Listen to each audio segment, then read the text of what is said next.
Welcome to Roots of Resilience on the Front Lines of Climate Justice, a podcast by the Global Forest Coalition. The GFC is a feminist coalition of organizations around the world supporting forest conservation with a focus on gender justice, human rights, and social equity. In Roots of Resilience, we talk with coalition members and allies about what they're doing to advance real solutions to climate change and forest loss. In today's episode, you'll hear host Chithira Vijayakumar interview 3 GFC team members who are doing important work in the defense of forests. Climate change is one of the most hotly debated topics in today's world. But interestingly, in some ways, it is also one of the most neglected stories of our time. This is because while lots of energy and resources are being spent on arguing that climate change isn't real, vastly less attention is paid to the fact that climate change is not something that might happen in the future, but rather it is happening now, and it is currently devastating many parts of the world. I'm Chithira Vijayakumar, and I'm speaking from India, where as I record this, a record-breaking heat wave has been scorching us and our neighbors in Pakistan, Sri Lanka, Bangladesh, and several Southeast Asian countries for the last 2 months. Interestingly, at the same time last year, these same places were being devastated by catastrophic floods that left thousands dead and millions displaced. This is only one example of how the reality of what is happening around the planet is rarely reflected in global climate change discourse and policy spaces. We at GFC are taking a closer look at some of the most well-known so-called solutions to climate change, deforestation, and biodiversity loss. Because when we speak to climate, forest, and land defenders from all around the world, who are the people most impacted by climate change, they say that the solutions currently being pushed in policy-making spaces, like the United Nations Framework Convention on Climate Change and the UN Convention on Biological Diversity at the global level, as false solutions. Why are they false solutions? And in that case, what are the real solutions? In this episode, we are going to meet 3 experts who have decades of experience in climate change policy, advocacy, and organizing. First, we will go to Togo to meet Kwami Kpondzo. Could you tell us a little bit about where you're coming to us from today and what it looks like around you? Thank you, Chithira. I'm joining from Lomé, Togo, West Africa. I'm right now in my office. The sun is up, bright, very bright. Kwami coordinates the Global Forest Coalition's extractive industries, tourism, and infrastructure campaign. He is also the executive director of the Center for Environmental Justice in Togo, which is a non-profit which fights for environmental, social, and gender justice. They help defend the rights of communities whose livelihoods and ways of life are being threatened by climate change. Could you tell us a little bit about some of the false solutions that are particularly affecting your region? In Africa, the first solutions that we are facing, it mostly is plantations, offsetting, and they are very much impacting communities. If I may start with plantations, we have industrial plantations, we have monoculture plantations like eucalyptus, where some companies come to take land in Mozambique, for instance. We have Portucel that conducting economic activity there with a huge amount of land with eucalyptus, destroying livelihoods of communities. As I said, eucalyptus is a dangerous species that withdraw water in the soil, and the space where communities used to have agriculture is being taken by the company. That is first. Second, displacement. Displacement is something that destroys totally the livelihood of community, because they are displaced from where their livelihood sources are to another place, and it generates conflict. because they going somewhere they don't know and they are mingling with other people. And those people who were there before also are angry because they don't want to share their resources with the displaced people. So it generates conflict. And apart from that, you see clearly that the monoculture plantations is affecting households. The whole village is destroyed. The whole village is taken because of commercial activities with one company. Instead, the government should protect the people, but if you check the relationship clearly, the government have a broken relationship with communities, and government is more friendly with companies. And it's all over. It's all over Africa. If you go to South Africa, for instance, there is a huge biomass power plants, and monoculture plantations is there to feed the biomass power plants. And same thing happening with communities in South Africa, displacement, destruction of source of livelihood because land has been taken from communities. In Nigeria, you see also in Nigeria, Ghana, Cote d'Ivoire, you see monoculture plantations, especially palm oil or oil palm plantations, where communities are denied to go to their farm because if you see the plantations occupy the road where communities used to pass to go to their farm. So it's restricted area. Women are mostly impacted because in Africa, women are the one who use mostly lands to cultivate. They go to the farm to harvest some woods for energy, and they are very much impacted. And what I've seen in Liberia was shocking. In Liberia, one of the area, Joga Clan, if you go there, if you want to go to some of the communities, is surrounded by palm oil plantations. And the company fixed a gate. And if you want to go to that community, you have to show your ID. Your ID card. Even if you are from Liberia, you show your ID card. You prove that you are going to that community. That's very shocking. So what are we saying if we say those plantations are solutions to climate change and it's affecting more communities? Then it's not a solution. Then it's not a solution. If communities cannot go to their own places, if communities cannot go to their farm, and you are saying that you are bringing solutions to climate change, then it's not a solution, actually. Actually, the situation you are describing in fact sounds like a continuation of a colonial project. It's like a neo-colonial project where local communities no longer have any agency over the lands on which they have lived on since time immemorial. They no longer sound like they have any say in what happens to the water, what to cultivate, how life will progress there, because now the land suddenly belongs to somebody else. That sounds like a frightening situation. And it's, from what you're saying, it's all over Africa, and the problem is getting worse.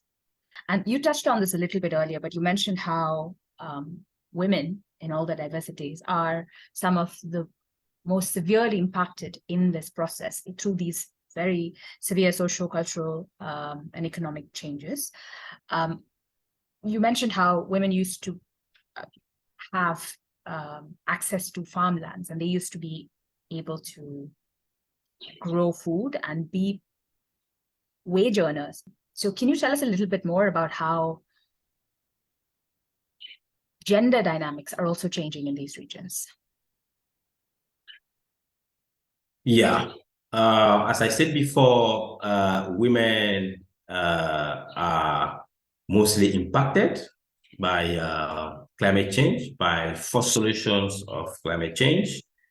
And youths are also impacted because in Africa, most of the youth and women, they have in their mind to have small land to cultivate.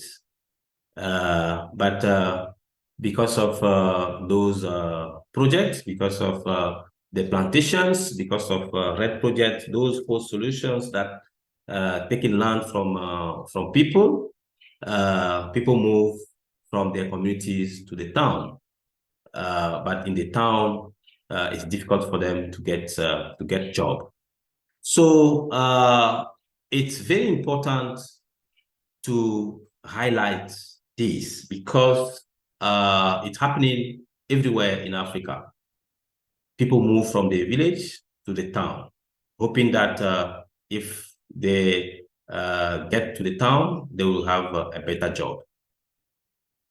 So why they are coming to the town, that I was explaining, that they don't have any more interest in the village because their land has been taken from their father. They were displaced, so they have to seek their way. So having that said, even in the villages where those projects are happening, those forced solutions projects are happening, you see clearly that women are left behind because men are the one mostly picked by the company to work. And if they are working, they work hard, the men work hard, but they paid less. And if the men were taken away from their family to the company field, you believe with me that the children and the woman, they are left alone in home.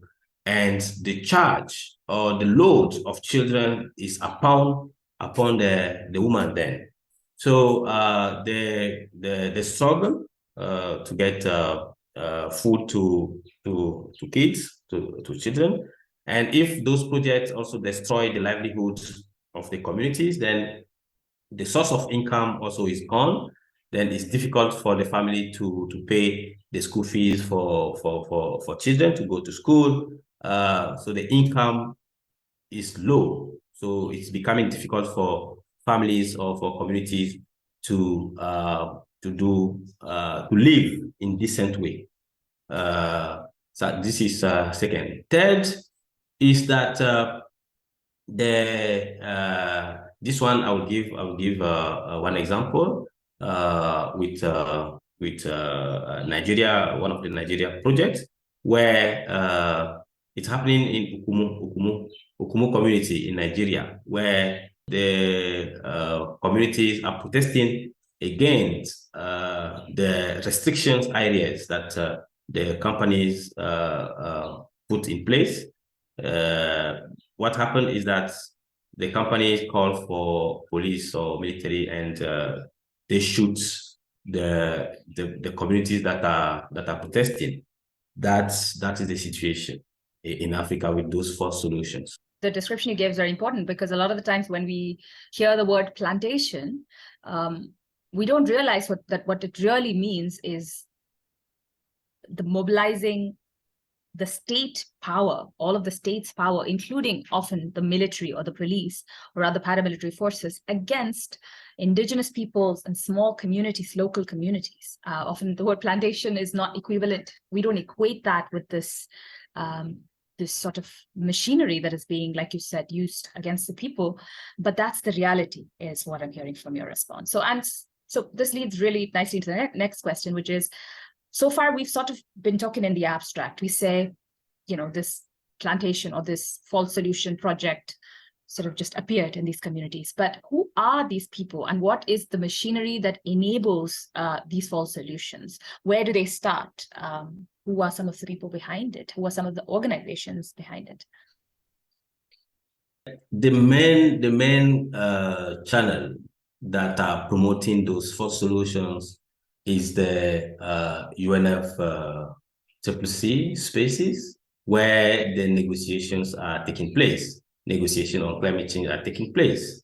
What happened, or what is happening there in that space, particularly that space, is that instead of giving the voice to communities who are impacted to speak, they don't give that voice to communities.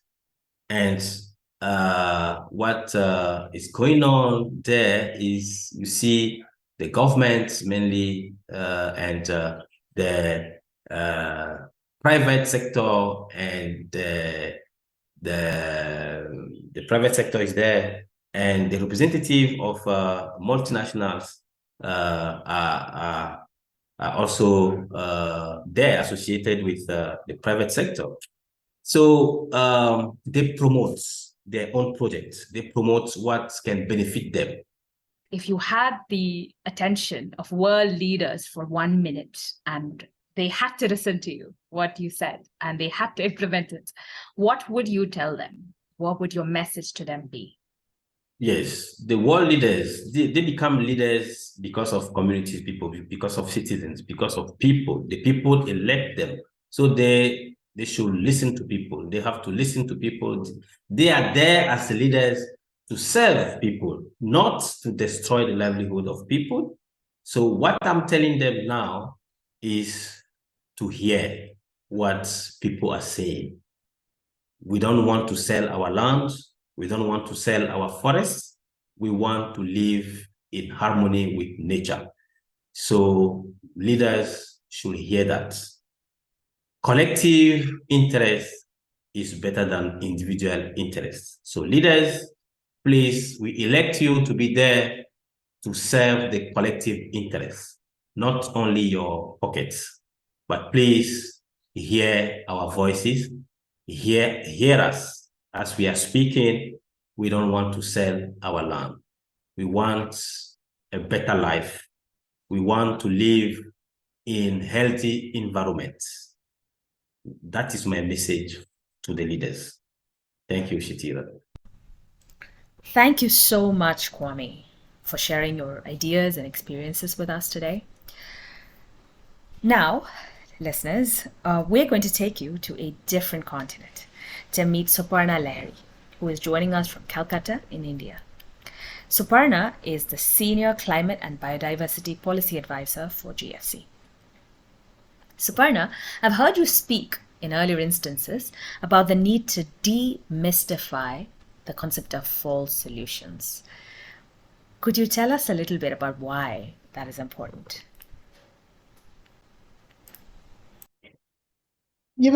Chithira, nowadays there is so much confusion around this term called false solutions. And I really feel for those people, the frontline communities who are affected by climate change, and every day they are looking forward to a kind of how one can overcome this crisis, how one can look forward for a more certain future generations, and does not have to live a life like, oh, the next day it will be heavy rains. What will happen after that? A storm is coming. Right now in Calcutta, we have a storm or cyclone coming next week. What will happen then? What will be the impact of that storm? Or somewhere down in the US or somewhere down in Africa, a drought, a hurricane. Now, for this, the life is becoming very, very uncertain. And for those where you have their livelihood depending so much on land, what is there on the land, what is there on the water, how the climate is changing, what is the weather pattern, everything is now affecting those people who are in the front lines, who are the communities on the ground and their livelihood. And so this whole climate mitigation and the terminology is coming out of it, like false solutions, real solutions, zero, net zero. It's becoming increasingly confusing. And that's not good. We actually want to demystify and let the correct scenario, the correct terminologies reach with all its correct meaning to the right people. So at present, what I personally prefer, when I say what is a false solution to me, if you ask, I say that the IPCC in its report have clearly said that we are reaching the tipping point. We are very close to the tipping point, which is 1.5 degrees Celsius.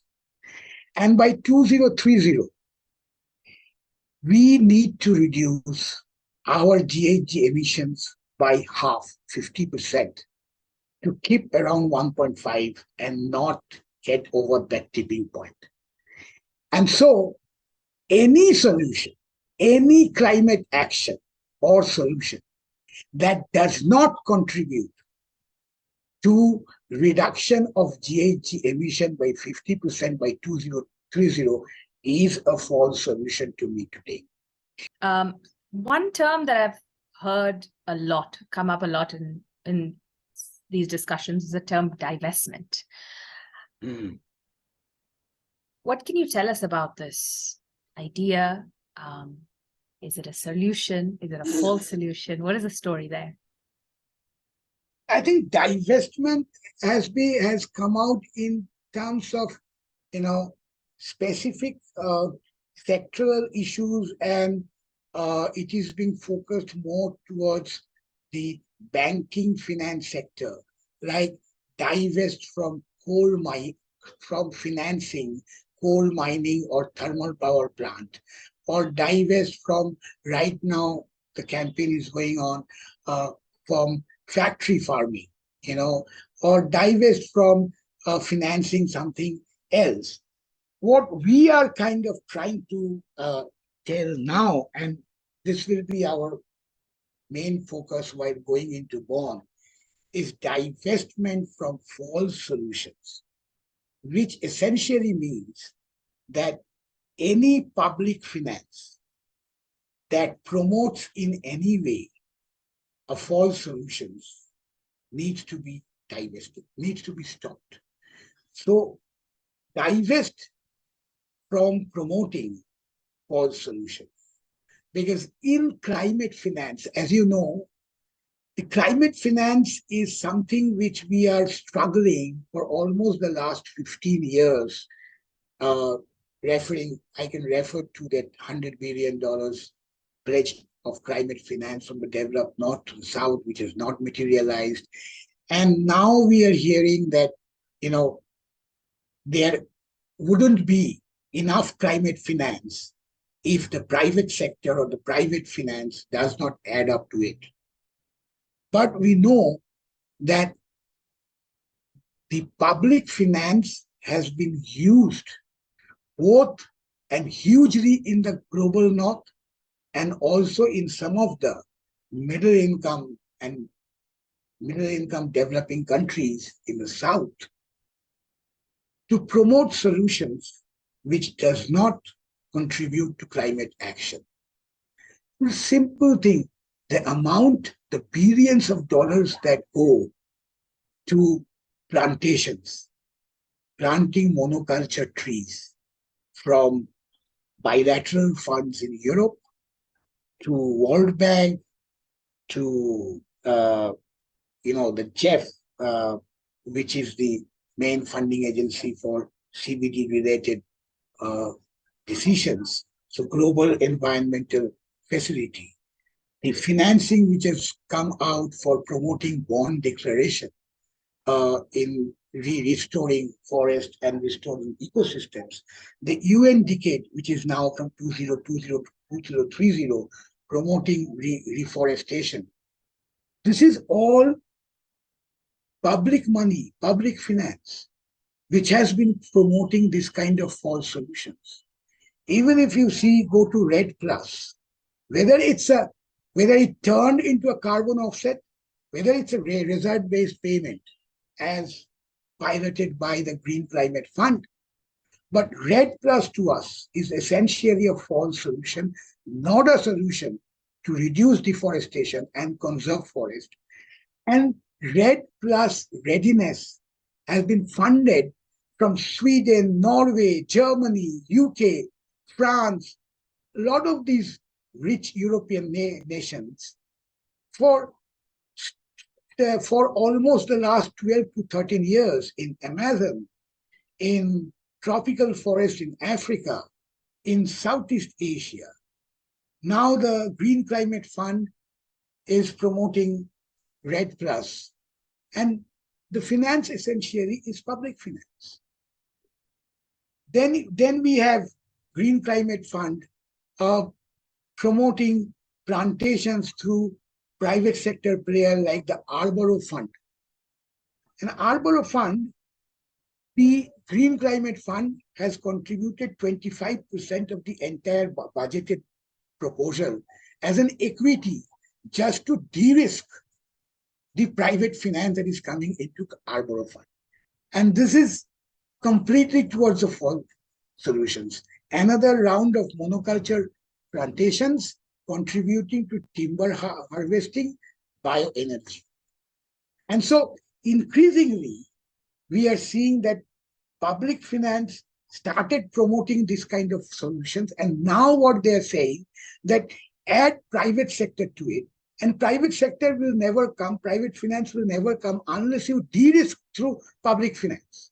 So public finance is guilty of promoting false solutions. And we just want to reiterate that in our campaign and say, divest public finance from false solutions. That makes a lot of sense, actually. So demanding a more comprehensive divestment than just divesting from individual, like divesting from fossil fuels, divest from, yes, piecemeal yes. divestments, but to divest from anything and everything that contributes to climate change, worsening climate change. Okay, that is loud and clear. When we say that there are false solutions, it implies that there are, of course, real solutions.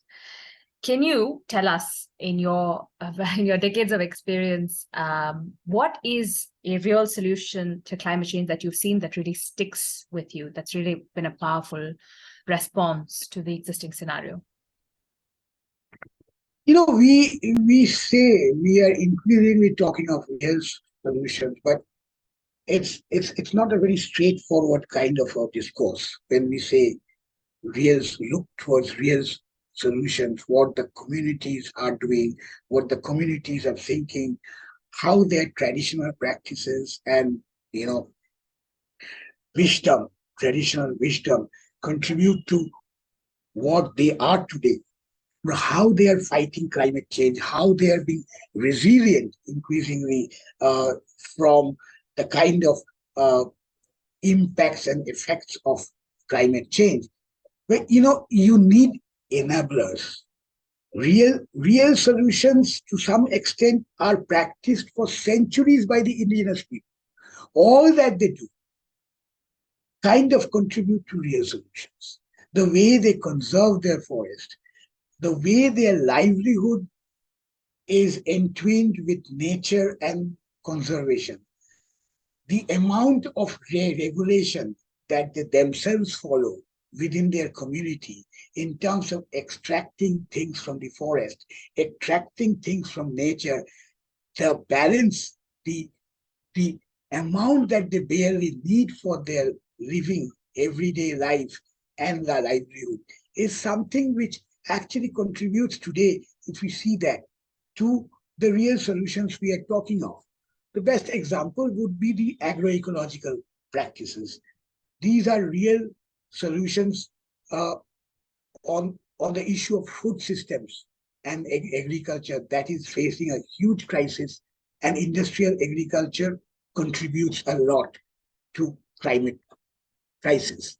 But we have to go through a process of enabling these real solutions. And enabling these real solutions means a real struggle to decolonize the whole land sector, the whole ecosystem, the forest. The way the colonizing powers have appropriated the natural resources that were in the domain of the communities for centuries. And the communities had their collective and individual rights over the natural resources, have all been vanquished by the colonizer state, and they became the property of the state. And so now, in terms of, we are talking of climate solutions, we are talking of communities, we are talking of climate solutions exist on the ground, but these communities doesn't have the right to participate decision-making, planning of these solutions. They don't have the right to be part of the governance even in the land sector, in forest, in agriculture land, or even pastoral land as well. So the first thing is to restore the rights of the indigenous people, and in many areas, the local communities, so that they not only become a part of the decision-making, planning, but they are part essentially of the governance mechanism. And governance is essential for any kind of climate solution today, specifically real solutions on the ground. And so we need to see that increasing number of the nation states are restoring the rights of the IPLCs, the rights of women access to land, recognizing women's contribution to forest conservation and restoration. And these are some of the enablers. And these are also some of the ways and actions moving towards real solutions, to really let the communities practice, find, and implement the real solutions.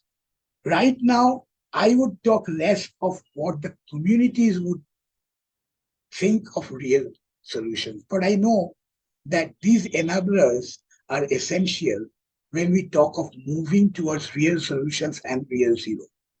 One example I gave you is right in front of us that is being talked about a lot, which is the agroecological practices.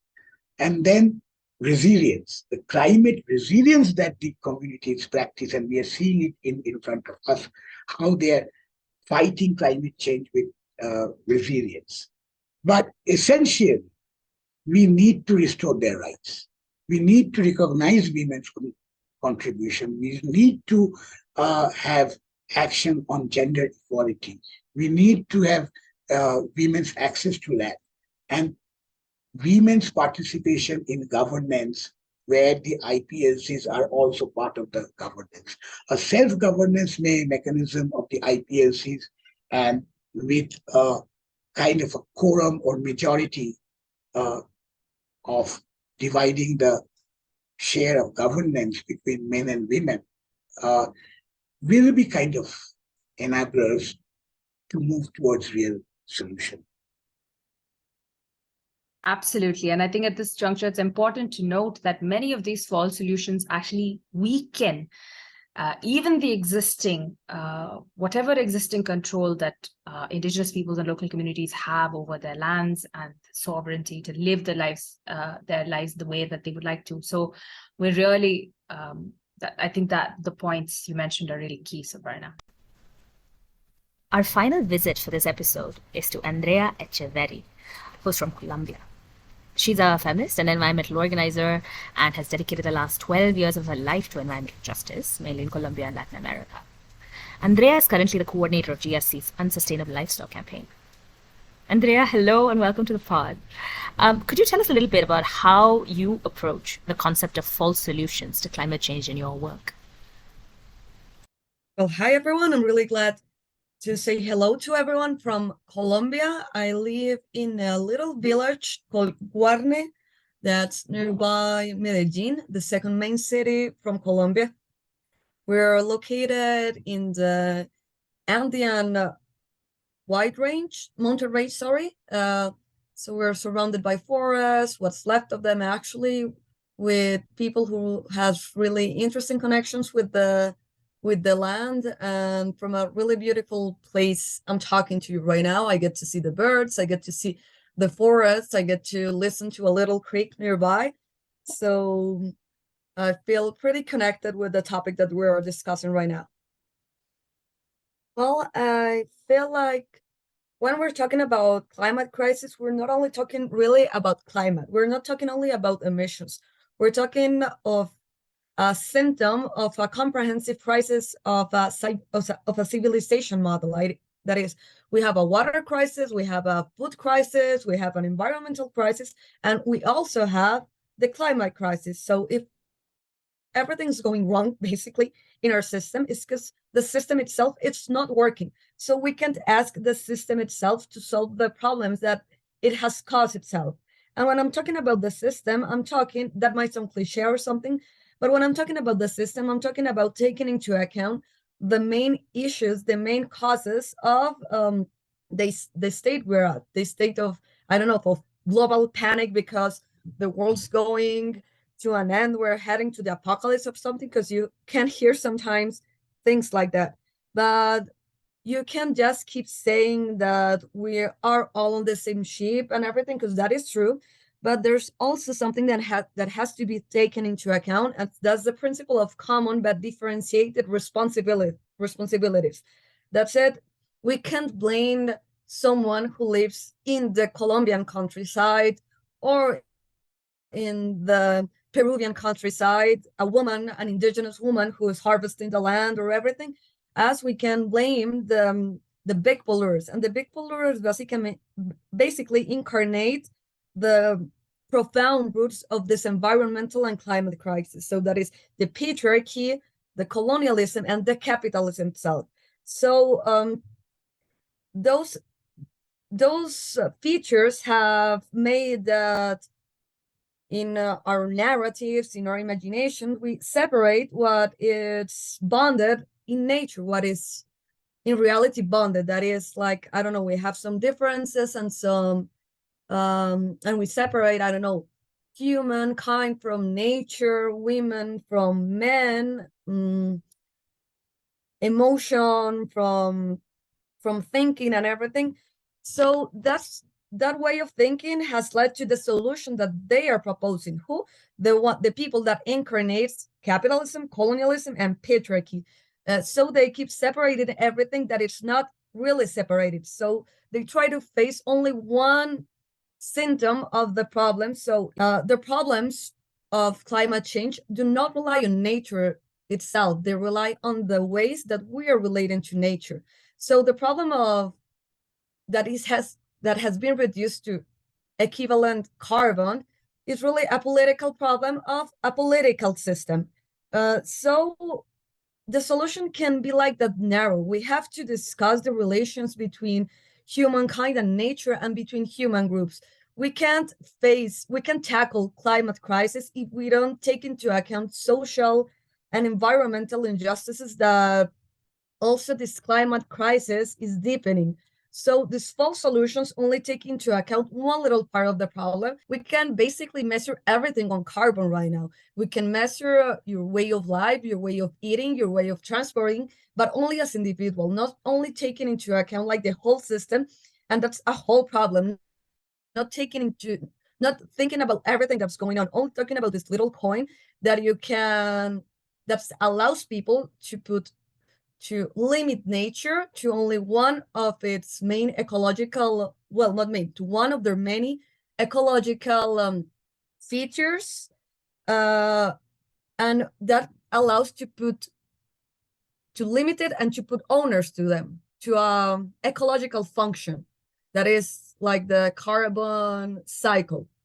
And then if you can put owners, you can also put it into the market. And that's what we are doing right now. We're thinking on well, or they are thinking of the climate crisis as yet another market opportunity, rather thinking that on the planet, on people, they're thinking on how to make profit of this environmental crisis that's affecting every one of us. What I heard from you is that essentially a binary model of thinking has reduced what is really a complex political problem that involves real people and real lives and real nature to a problem of a purely technical problem or a purely carbon-based problem, something that really reduces it and removes all the complexities that really are the heart of the issue, right?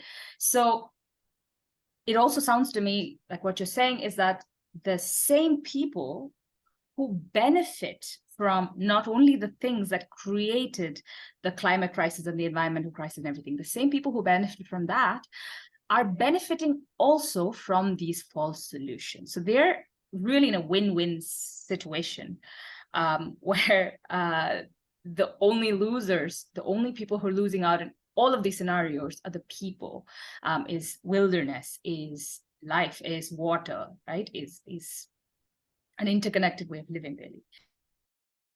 How come the people that has created the problem is the one that is coming with this new solution? So women are really going on the front line for redefining the approach of the climate crisis.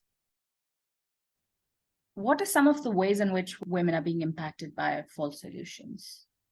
Well, I feel like land tenure is one of the most important one. And there's also somehow like a political exclusion in their own communities, because when they dare to talk about false solutions, well, they're just being somehow mistreated, and they're being like not taken into account for the scenarios of discussion worldwide and everything. And I feel like there's a political affectation on women. There's also an economical affectation on women, but also, and this I have been told several times, there's like an indigenous women are really concerned about that, because they feel like there is somehow like an spiritual erosion. And they know that the thing that has allowed indigenous communities to resist the colonizations after more than 500 years and keeping a lot of time their languages and their ways of life and everything has been their spiritual strength. But if they're starting to recognize themselves in, indigenous communities as carbon guardians, that's something that has never happened before, they feel like those spiritual values are being lost. And that threatens the like a really structural part of the communities. Yeah, absolutely. And I think this is also why it's not just simply recognizing the political rights of communities, but the economic rights of communities, local communities, is not enough. It is very vital to recognize the spiritual and religious rights, the rights that people have to live, to continue their ways of life, their traditional practices. Life is vital to managing the climate crisis, and in fact, our environmental crisis, our economic crisis, all of it. Actually, this leads beautifully into my next question, which is, can you tell us a bit about how are people resisting these projects on the ground? What does resistance look like? This can be political resistance or cultural resistance, can be anything, but what are some of your favorite, what are some of the most powerful moments of resistance you witnessed or you've read about that you'd like to talk to us about today? I also think like the resistance from people on the ground is really important, not only in a material way, like the grassroots movements are not only important for what they're doing to oppose things, but to show alternatives, and like to show that it's possible to grow food without thinking on carbon, to take care of forests without thinking of money, taking care of the wild animal, the wilderness, without thinking on money. I feel like that's also important when we talk about non-market solutions or non-markets approach. And in that way, I think that it's a moment to think in a really creative way. Right now, we need all the the creativity of peoples, of women, of indigenous peoples, of local communities, of students, of researchers, of everyone worldwide, because we can all contribute to thinking ways of unraveling this whole mess, but also on proposing our ways. And people is doing so from art, people is doing so from research, people is doing so also, and I think that's really, really important, from this spiritual resistance and this gathering for, I don't know, of indigenous women, of indigenous people, just like to try and heal the planet. I feel like something really powerful, because we can't think of a new rationality without thinking that it has to be solid. And solid means also acknowledging the power of spirituality, the need that this indigenous community says to have the spirits on our side. I know that might somehow sound esoteric or something, but that's a way that people has resisted. There's an example here in Colombia where the UA community in the 90s danced for 45 days and nights, and the Occidental Petroleum Company that had been going and that had found oil in their sacred places just lost it. I mean, they had the studies and everything for the oil that they were going to extract, and then the oil got lost. So it might sound esoteric, but it's truly powerful, and it also helps to bond the communities that have been separated by these proposals of the system itself, of the patriarchy, of the capitalism, of the colonialism. So it helps bond communities. And I also feel like art is really important, because you have to understand something to act for something. You don't only have to have it in your mind, you also have to have it in your heart. Everyone, the person that's harvesting their own food in the local, the politician that is trying to promote a gender equality law in their own countries, the people that is advocating at the UN scenarios to show these false solutions. As so we all need each other, and we all need our languages. We need art, we need research, we need advocacy, we need nature on our side. And I feel hopeful, because I think that people's coming together, we are coming together, and we will make a future possible for all forms of life. That was beautiful, Andrea. Thank you so much for speaking with us. That brings us to the end of the first episode. Join us in the next episode as we find out more about what went down at the UNFCCC Climate Change Conference in Bonn, and hear from forest defenders who are implementing real solutions to climate change in different parts of the world. Thank you for listening. Roots of Resilience was produced by the Global Forest Coalition with support from Bread for the World. Our theme music is by the Garifuna Collective, with permission from Stone Tree Records. Be sure to join us for more episodes of Roots and Resilience, and visit our website at globalforestcoalition.org.